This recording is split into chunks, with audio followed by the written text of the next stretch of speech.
Bienvenue dans le goût du savoir. Si tu aimes la vidéo, like et abonne-toi. Alors mon Cyril, il y a plus qu'Aurélie et moi là. Donc tu fais Petit ton comité. cours, Alors, je sais pas tu si fais je vais ton cours beaucoup pour aider. nous, mais c'est ça qui est beau en même temps.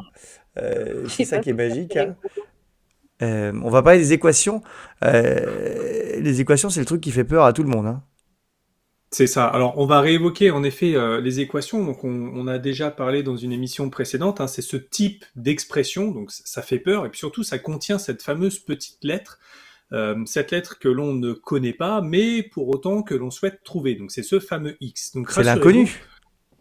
c'est une inconnue, exactement. Et aujourd'hui, donc, on va parler de X. Donc, même si vous avez moins de 18 ans, mais vous pouvez rester. Rassurez-vous, ça va être soft. Alors, vous connaissez d'ailleurs souvent, il y a quelques expressions qu'on entend dans la vie courante, notamment porter plainte contre X, Monsieur X ou encore accoucher sous X. C'est donc cette lettre, on voit qu'elle apparaît pas dans le quotidien, mais en tout cas dans le langage courant, et ça désigne donc une personne que l'on ne connaît pas, mais on sait quand même qu'elle existe. On le retrouve aussi au cinéma ou dans les séries télévisées, notamment avec les X-Files, donc ces Ah oui, les fameux X-Men. dossiers classés un petit peu secrets que l'on ne connaît pas. Les X-Men, exactement, ils en font partie aussi. C'est ceux qui ont un pouvoir un peu spécial.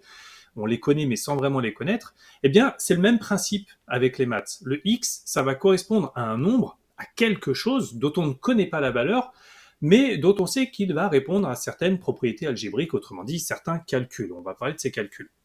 Mais on va s'attarder un petit peu sur cette lettre, enfin ce nombre, et puis surtout on va se poser la question, pourquoi est-ce qu'on a choisi la lettre X pour désigner une inconnue? Et on va Ah bah c'est répondre vrai donc ça, à cette pourquoi? question ensemble. Alors le premier à avoir nommé l'inconnu, c'est Diophante, c'est lui, ici. C'est un mathématicien grec du 2e, 3e siècle, et lui, il appelait cette chose qu'il souhaite trouver mais qu'il ne connaît pas, arithmos.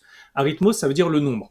D'ailleurs, arithmos, ça doit vous faire penser à un autre mot en mathématiques, un mot dérivé un peu plus grand qui est arithmétique, et ça correspond Ah donc bah à oui, l'étude Aurélie, des nombres. elle l'avait Aurélie, hein. Bravo Aurélie. Je sais, je l'ai piqué, je suis désolé Aurélie, promis, je te garde le prochain. Donc on voit que arithmos, c'est un mot assez large. Et puis un peu plus tard, 6 siècles plus tard, pour être un peu plus précis, en 800 environ, c'est lui. Donc Aurélie, du coup, tu le reconnais, j'imagine, mais Ah, tu mais vas... attends, c'est écrit en russe? Alors là, c'est écrit en russe, oui, c'est Miramed, Al-Khwarizmi. Miramed Alors là, je suis Hmm. épaté. Je Tu T'as suis sais, vu? tu sais dire épaté. le russe, Aurélie? Ben, j'ai fait russe en 3e langue. Ah mais incroyable, on Incroyable. découvre des trucs dans cette émission tous Mais les c'est jours. fou, Non, mais mais oui. Aurélie, On genre tendra elle les parle pièges. russe couramment. Ok, bah on va avoir des invités russes, hein. Bon, donc c'est Al-Khwarizmi. Donc Al-Khwarizmi, lui, dans son traité de mathématiques, donc c'est un grand mathématicien arabe, il désigne cet objet qu'il ne connaît pas, mais qu'il a besoin de trouver comme la chose. Et en arabe, alors je suis désolé pour l'accent, mais la chose, donc, ça se dit Al-Shay. Et Al-Shay, c'est ce terme qui remplacera arithmos. Donc ça s'écrit comme ici, là, comme en bas.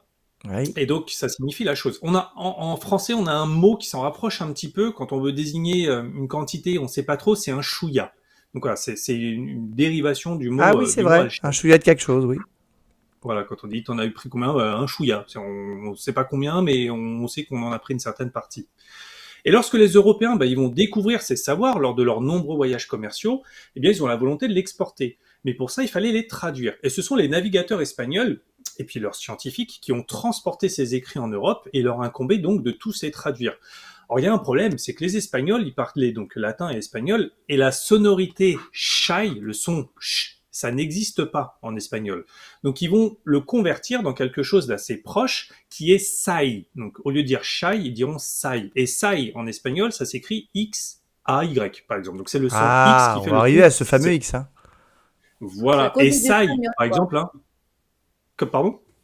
C'est à cause des Espagnols, en fait. Ouais, on va voir qu'en fait, c'est simplement à cause des Espagnols. Par exemple, donc xylophone, ça dit xylophono. José et Isa pourront sûrement me corriger au niveau de l'accent, mais donc le X se dit S.